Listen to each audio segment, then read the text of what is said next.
not going to allow either party to make misrepresentations about evidence or things that did not happen and did not exist.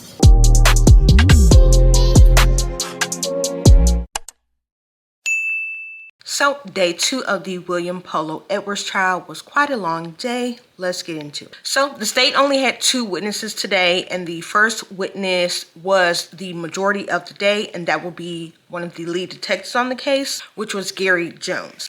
Now, he just pretty much, the main part of his testimony that was important is that he went over the phone records. He went over the phone records for Mr. Edwards. He did have 3 different separate cell phones, so he kind of was just going over where those phones were pinging, what the data was showing when they reached out for warrants and things of that sort. Now, they did try to provide a photo, a ring camera photo of Mr. Edwards at his home with the weapon that they're stating that he used for this incident. But when they tried to go in and get verification of how that information was obtained, if it was obtained properly, they could not verify it, so the judge did state that she would not allow the photo to be used for the purposes of verifying information. It could just be used to show the information. So they did have a little bit of a side hearing about that and moved forward with the trial. Now, Mr. Edwards did try to kind of sway the jury and make them believe that Detective Jones did not provide evidence in the proper manner because of that issue with trying to get into those documents earlier, and the judge was not having it. She immediately sent the jury out and corrected him. So let's get into a little bit of that now. Determine the carrier for that telephone number. So in this case, I contacted AT&T, their Savannah Mobile Compliance Center, and what I requested was called an exigent circumstance ping. So you'll hear me say ping of a cell phone, and all it is a GPS locator. Basically what I do is I call them, tell them what the situation is. They'll determine if there's enough emergency circumstances to ping the cell phone without a search warrant. In this case, there was. And the information that they provide me is geographical coordinates, latitude and longitude. Let me back up just a minute. And I'm trying to remember back from elementary geography class, latitude and longitude are the intersecting lines on a map. Yes, sir, that's correct. Okay. And that gives you a point for where that phone is located. Yes, sir. Is that the ping, the latitude, longitude? Do you put that in on how do you determine, what do you do with the latitude and longitude to figure out where that is on Earth? So you basically, you can use Google Maps. You Google it, and what it does is, because the latitude and longitude never change. They're always the same. Where we're sitting right now in the Highest County Courthouse has a specific latitude and longitude. So there's 2 types in this case. I wasn't able to get the exact physical location as far as pinpoint at the intersection of this and that. Okay. And now, what did you get? Tell us about the information that you did receive. So the AT&T number, whenever I pinged it, it gave me a latitude and longitude located up in Holmes County, Mississippi, just outside of Lexington. As you're looking at the map, the cell phone tower that I communicated with was to the east of Lexington.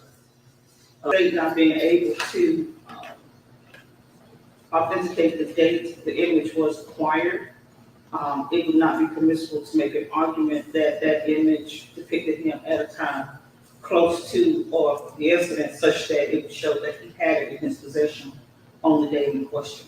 Yes, Ron.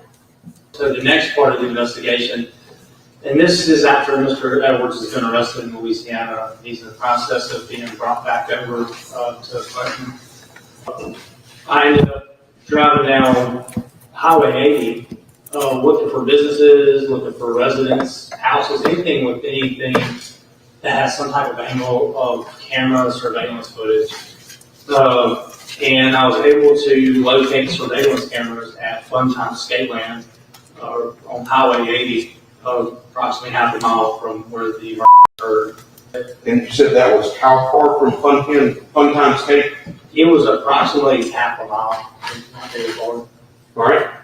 And tell us before we get started with the video, what is it we're looking at right here in this view? Okay, so what we're looking at here is surveillance footage from Funtime Skateland.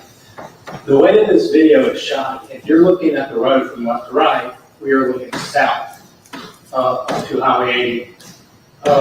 Going left where my laser pointer is, that would indicate the direction of east, going back towards Jackson, Mississippi.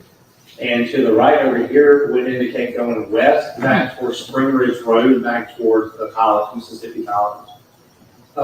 And how far did you say this was from Hannah Drive? Approximately half a mile. Okay, if you would play the video.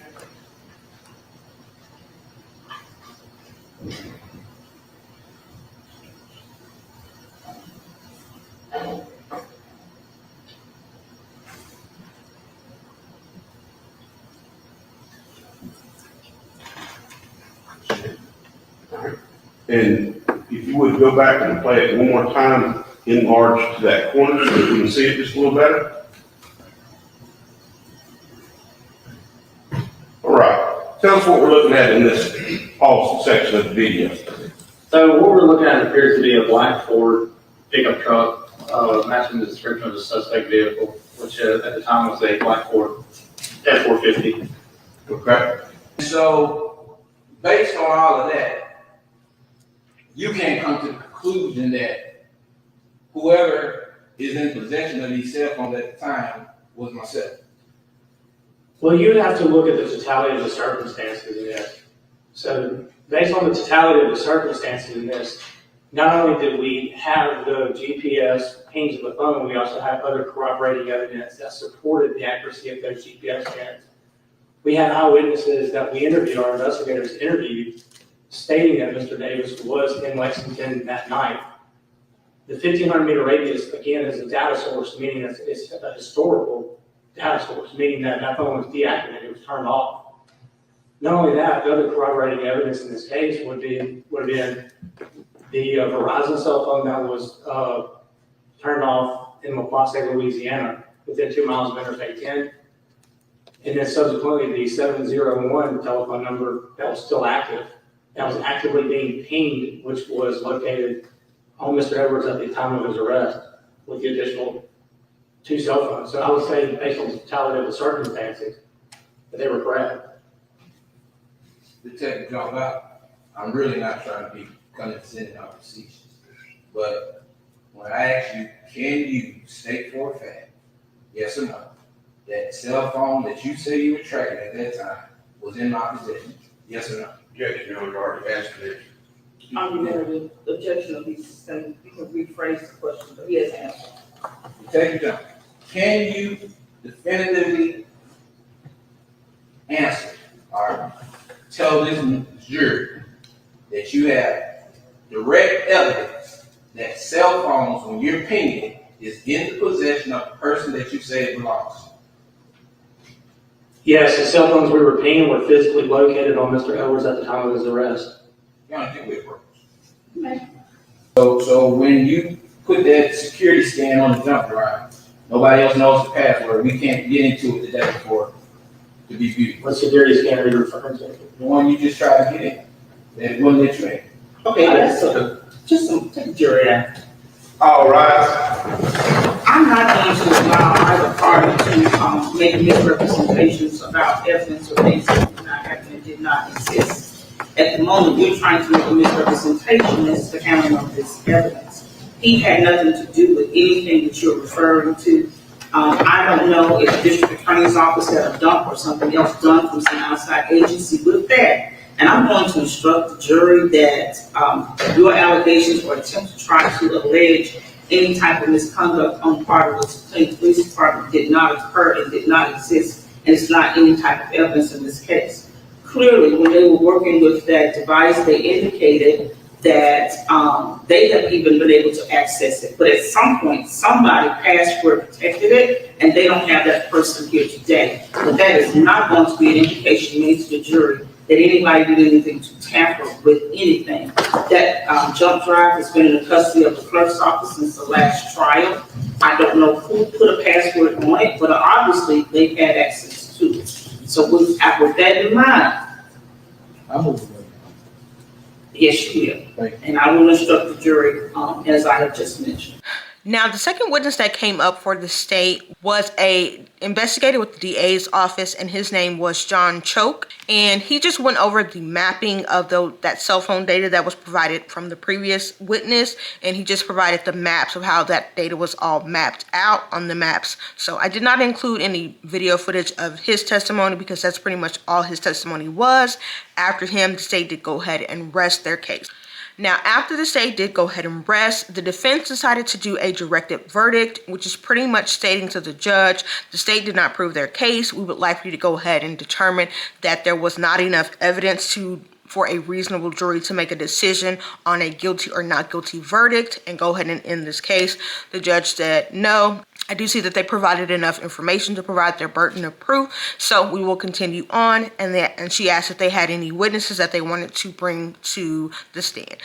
Because they did not expect the state to finish as fast as they did have to kind of take a break and try and get some of their witnesses in, and they were able to get a couple of witnesses in. So they did have a total of 4 witnesses that were able to make it into court. I'm going to go over the first 2 because I did not include any video footage of them because the testimony was pretty much the same. The first one was Detective Demetrius Haynes, and the second witness was Officer Roy Dickinson. And the questions asked of both of these witnesses were pretty much the same. What time did you get to the scene? What time was the scene secured? Did you ask anybody to leave the scene? Did you see anybody leave the scene? Things of that nature. They pretty much answered those questions the same. They told what time they got there. They advised them of what time that they believed the scene was secured, and that was pretty much their testimony, and they were done. So the third witness that got on the stand was one of the additional lead detectives on the case. His name was Detective Keith Burnett. Now we are going to watch a little bit of his testimony. The key things that he brought out in his testimony was that when he arrived on the scene, Shadow Robinson had her attorney already there. And during the process of the investigation, the victim's family reached out to the detective and stated, hey, we've been trying to contact the phone of Mr. Davis, and it is still showing his phone is active, but you guys are stating that you still have not obtained that phone. So he did get a search warrant to go back to the property to get the phone. And when he got back to the phone, there was kind of some funny business about the phone. The information that he was provided from Ms. Robinson was different than the information that he was able to obtain when he actually got a hold of the phone. So let's go ahead and watch a little bit of his testimony. Keith Burnett Jr. So about 6 o'clock when you got there, this adult son was still inside the home. Yes. Did you ask him to leave? Yes. And what happened after that? By that time, I evacuated all non-emergency personnel. Ms. Robinson's attorney showed up on scene, and Ms. Robinson and her kids stayed outside while we tried to process the scene. Okay. So Ms. Robinson's attorney showed up on scene. Yes. Did you have any conversation with her attorney? They stated that they would speak with me. Objection, Your Honor. Rephrase. Did her attorney have a conversation with you? I believe we spoke about going to the PD and having a conversation there instead of at the home. In your years of investigating crime scenes, is it a common practice that an attorney appears on a crime scene? You never know. You never know. You just never know. Was this your first time experiencing that? I'm not sure. I don't recall. You don't recall it happening before? I worked so many crime scenes. But you would remember something like that. Objection, Your Honor, Sustained. And eventually you went back to the home on another day and did a search warrant, correct? Yes, sir. And on that day you found some different items, correct? Yes, sir. And can you tell the men and women of the jury why you returned that on the, 4th day of May for a search warrant? Yes. I received a phone call from one of the relatives of Mr. Davis. It said that his phone was still active and being used, the data was still being used. When I initially asked about the phone, I was told they didn't know where it was at the home, so with it not being the main focus, but we were trying to find the murder suspect at the time. After receiving that call on the 4th, I got a search warrant for the house and returned back to the home to try to locate Mr. Davis's phone. So you say you initially asked about the phone the day of the incident, Yes. and Ms. Robinson told you she didn't have the phone, correct? She stated she didn't know where it was. Okay. But later on, through your investigation, you found out that she possessed the phone, correct? The phone was in the house, yes. Okay. And when in your investigation, when did you find out she found possession of the phone? I don't recall, but If I told you a report says that, Judge, Your Honor, He's referring to his report out loud. if I tell you a report stating that she told you she found the phone that evening of the incident, would that be correct? can I refer to my report? Yes. Yes. Yes. But she found the phone that night. Did she call you and tell you that night that she had the phone? No. And 3 days passed with her in possession of the deceased phone, correct? Yes. Now, the last witness of the day was Officer Anthony Fox, and he did have history with both the defendant and the victim in this case, so his testimony is a little bit different than everybody else's, so let's take a look at that. And can you state for the record your full name? Anthony Fox. Detective Fox, there's been testimony throughout the course of the day about conversation you had prior to my arrest in New Orleans. Can you kind of give the jury a brief analysis of what me and you talked about? Okay, so when I arrived on scene and realized that it was said that Mr. Edwards was the person who shot Mr. Davis. Well, I've known Mr. Edwards as well as Mr. Davis.